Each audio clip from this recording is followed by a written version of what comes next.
Business is slow in Conna-kree's markets, from the smallest trader upwards. You can stay here from morning until evening and not sell anything. Even the food we sell, we have to buy on credit. And if we don't pay it back, then they'll take you to the police. Life is very difficult.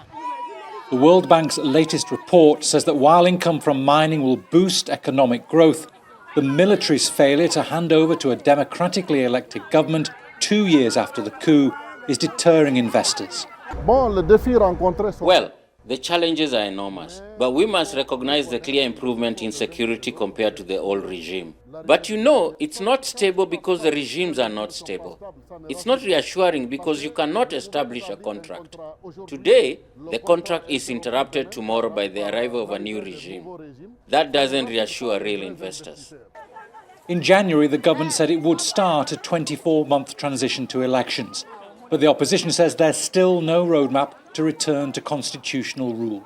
5 countries in this part of Africa are run by military juntas after a series of coups in the last 3 years. And that instability puts off investors. And it leaves administrations tempted to take out no-questions-asked loans, which often come with high interest rates and other onerous conditions. Makanara Kakai is a professor of economics at a university in Conna-kree. He says he's really worried about how indebted Guinea is to China. The government won't even say on what terms it's borrowed money from Beijing. There is minimal information. It's scary when you manage an economy with an opaque partner. In my culture, we say that all that we hide is bad. We don't know what the terms of business are and are transferring the current debt burden to future generations. That's why it's good to negotiate where we have a say on the terms. Then we can prepare.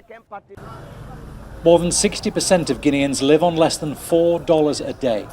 And the World Bank says more people will slide into poverty this year because without a return to civilian rule, there'll be no reforms needed to strengthen governance and the rule of law. Bernard Smith, Al Jazeera, Conna-kree. Make sure to subscribe to our channel to get the latest news from Al Jazeera.